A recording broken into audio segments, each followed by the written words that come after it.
नमस्कार प्रेक्षकांनो, मालिकेच्या पुढील काही भागांमध्ये आपल्याला खूपच जबरदस्त असा ट्विस्ट पाहायला मिळणार आहे.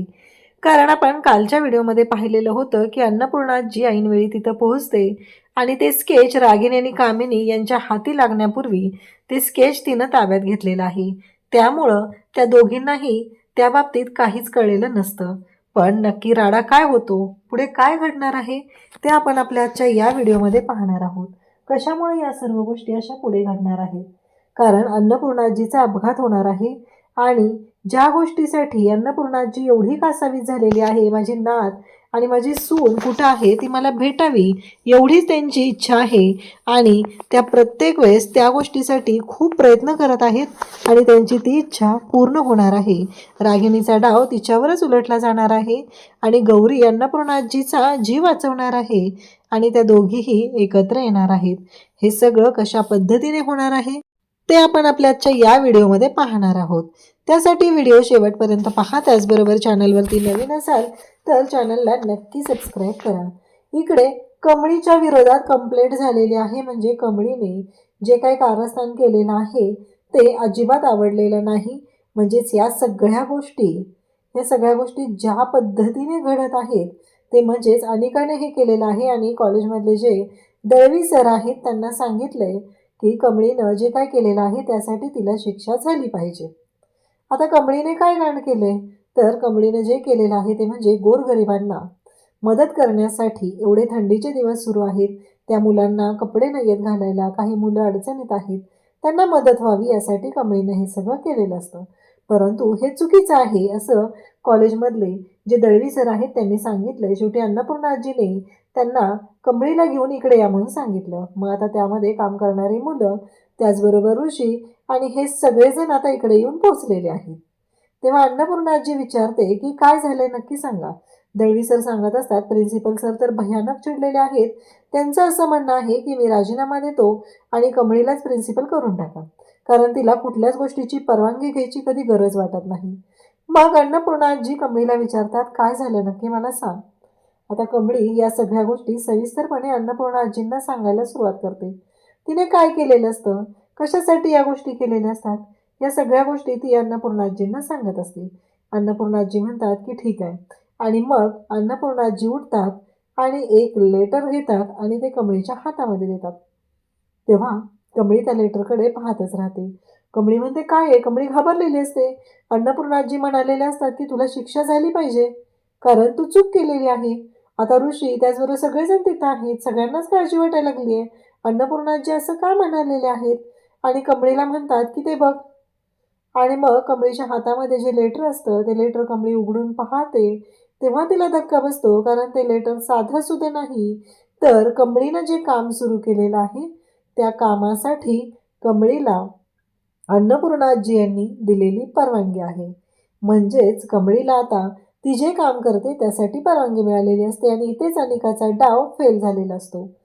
तर सगळेजण खुश झालेले असतात. फायनली या सगळ्या गोष्टी घडत असतात त्या खूप छान पद्धतीने चालू आहेत आणि त्याचबरोबर इकडे अन्नपूर्णाजींच्या मदतीमुळं हे सगळं पॉसिबल झालेलं आहे हे सुद्धा यांच्या सगळ्यांच्या लक्षात आलेलं असतं. तेव्हा मात्र ऋषी म्हणत असतो की खरंच अन्नपूर्णा मॅडमने जो काही निर्णय घेतलेला आहे तो अगदी योग्य आहे असं म्हणत सगळेजण कौतुक करू लागतात. कमळीला, निंगीला सगळ्यांना खूप छान वाटतं. कमळी तर खुश झालेली असते. परंतु आता इकडे अनिका पुन्हा पिसाळते, कारण तिनं जो डाव टाकलेला असतो तिचा डाव फेल गेलेला असतो आणि तिला मात्र कळायचं बंद झालेलं असतं. ती म्हणत असते की आता करायचं काय, कारण मी एवढं सगळं ठरवलेलं होतं पण माझ्या हातात काहीच आलेलं नाही आहे, उलट मीच तोंडावर पडलेली आहे, तर मी काय करू असा विचार तिने सुरू केलेला असतो. त्याचवेळी आता इकडे रागिनी आणि कामिनी त्या दोघीही तिला सांगतात की काळजी करू नको, आता खूप मोठी गोष्ट आपल्या हाती लागणार आहे, त्यामुळं असल्या छोट्या छोट्या गोष्टींवरती तू अजिबात लक्ष देऊ नकोस, कारण त्याचं काय करायचं ते आपण पुढं बघूया असं त्या सांगत असतात. परंतु इकडे राग तर खूप येत असतो अनिकाला. पण आता रागिनी म्हणते की आई आपल्याला निघालं पाहिजे, आपल्याला ते स्केच कलेक्ट करायचंय आणि त्यासाठी आपल्याला जावं लागणार आहे. तेव्हा कामिनी अनिकाला सांगते की काळजी करू नकोस, आम्ही खूप मोठं काम करून येणार आहोत, तू शांत राहा असं म्हणत त्या दोघीही निघालेले असतात. इकडे स्केच काढायचं काम तर पूर्ण झालेलं असतं, स्केच ऑलमोस्ट रेडी झालेलं असतं. परंतु जो स्केच आर्टिस्ट आहे तो विचार करू लागतो की हे सगळं काय आहे, म्हणजे मी हे स्केच जे काढलेलं आहे ते बरोबर तर आहे ना, का काही चुकलेलं आहे त्याच्यामध्ये. कारण मी जे स्केच काढतोय त्या स्केचमुळं कसं आहे, ते त्यांच्या मुलीला घेऊन येणार आहेत आणि जर त्यांच्या मुलीला ते घेऊन येणार असतील आणि जर काही प्रॉब्लेम झाला तर अवघड होईल.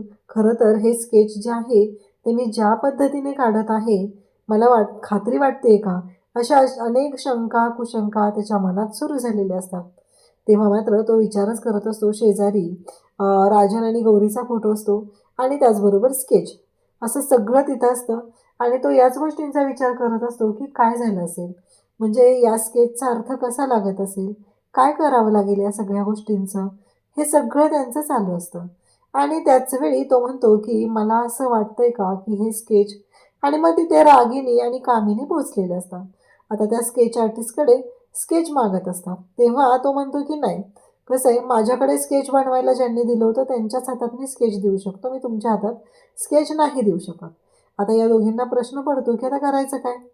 कारण लगेचच रागिनी आहे ती राजनला फोन करते आणि फोन स्पीकरला टाकते आणि देते. तेव्हा त्यांना राजन म्हणतो की हो, तुमच्याकडे जी स्केच घ्यायला आलेली आहे ती माझी बायकोच आहे, त्यामुळं तुम्ही काही काळजी करू नका, तिच्याकडे ते स्केच देऊ शकता. आता हे झाल्यानंतर आता तिथे अन्नपूर्णाजीला खूप मोठी शंका आलेली असते. अन्नपूर्णाजी तिथं पोहोचते आणि रागिनी आणि कामिनीच्या हातात स्केच जाण्यापूर्वी ते स्केच हिसकावून घेते. आणि त्या क्षणी स्केच आर्टिस्टला पण आता कळतं की आपण ज्या व्यक्तीने आपल्याकडे हे काम दिलेलं होतं त्याच व्यक्तीला आपण दिलं पाहिजे. मग अन्नपूर्णाजी त्यांना विचारते, तुमचे पैसे किती द्यायचे ते सांगा. आणि त्या दोघींनाही अन्नपूर्णाजीने बाहेर जायला सांगितलेलं असतं. तेव्हा स्केच आर्टिस्टनं जी अमाऊंट सांगितलेली असते त्याच्या दुप्पट अमाऊंट अन्नपूर्णाजी देते.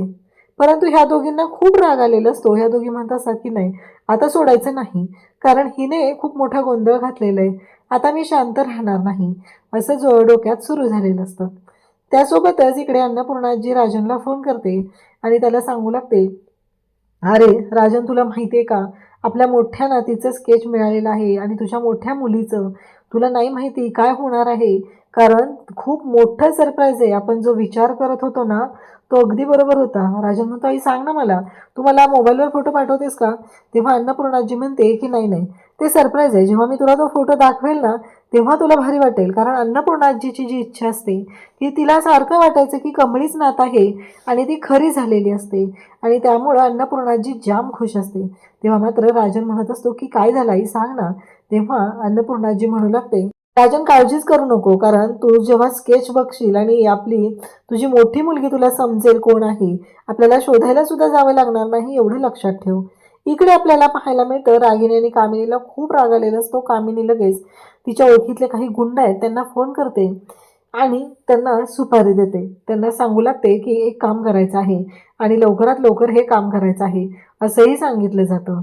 आणि तेव्हा मात्र आता इकडे अन्नपूर्णाचा ॲक्सिडेंट करण्याची सुपारी दिलेली असते आणि सांगितलेलं असतं की या पद्धतीने हे सगळं करायचं आहे. तेव्हा मात्र इकडे पाहायला मिळतं ते म्हणजे अन्नपूर्णा निघालेली असते, तिने स्केच घेतलेलं असतं आणि तोपर्यंत कामिनीने तो रस्ता आणि ती गाडीचा नंबर हे सगळं दिलेलं असतं आणि तिचा ॲक्सिडेंट करायचा आहे म्हणून सांगितलेलं असतं. रागिनी आणि कामिनी दोघीही पिसाळलेले असतात. कामिनी म्हणत असते, आई होईल का नीट आणि ते स्केच मिळेल का आपल्याला. तेव्हा मात्र कामिनी म्हणत असते की हो, 100% आपलं काम होणार आहे, काळजी करू नकोस, आणि जे काम आपण करायला सांगितलेलं आहे त्याच्याबद्दल काहीच प्रॉब्लेम नाही आहे असं सुद्धा सांगितलं जातं. तेव्हा मात्र कामिनी म्हणत असते की होणार आहे काम. रागिनीला थोडं टेन्शन आलेलं असतं, सगळं व्यवस्थित होईल ना, काही प्रॉब्लेम तर येणार नाही आहे ना, हा विचार तिच्या डोक्यात सुरू झालेला असतो. मात्र कामिनी म्हणत असते की बघ, थोड्याच वेळात तुला गोड अशी बातमी ऐकायला मिळणार आहे. त्याचबरोबर त्या दोघींचंही हे कांड सुरू झालेलं असतं आणि कामिनी आणि रागिनीला खूप राग आलेला असतो. ही म्हातारी ना डोक्यात चालली, कारण ही प्रत्येक वेळेस ना अति करते. आपल्याला असं वाटत असतं की ही काहीतरी आपल्याला करता येईल, पण ती आपल्याला पुढेच जाऊ देत नाही आहे. एकतर बँक अकाउंट फ्रीज केलेत आणि आता पण यांचा हा गोंधळ सुरू आहे असं तिचं बोलणं सुरू असतं. तेव्हा मात्र इकडे अन्नपूर्णाच्या गाडीचा खूप मोठा अपघात होतो. पाठीमागून एक ट्रकवाला येऊन धडक देतो. अन्नपूर्णा जी रस्त्यावर पडलेली असते आणि ते गुंड लोक जे आहेत ते तिथे येत असतात आणि ते स्केच त्यांना गाडीतून मिळवण्याचं असतं. परंतु त्याच वेळी तिथे बाहेर मंदिरात गेलेली जी सरू आहे ती तिथून चाललेली असते आणि सरू अन्नपूर्णाला वाचवते.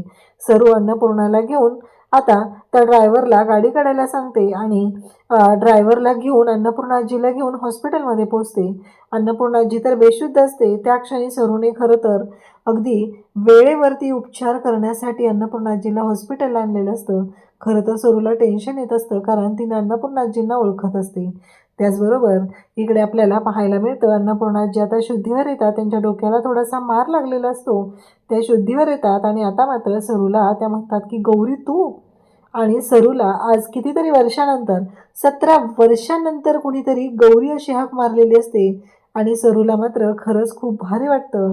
आणि तेव्हा मात्र इकडे अन्नपूर्णाजी तिला सांगू लागतात की गौरी इतके दिवस झालं तुला माहिती आहे का, आजच मला कळलंय की आजच आमची ना तुझी मुलगी, तुझी आणि राजांची मुलगी म्हणजेच मला आजच कळलेलं आहे की माझी थोरली नात ही कमळी आहे.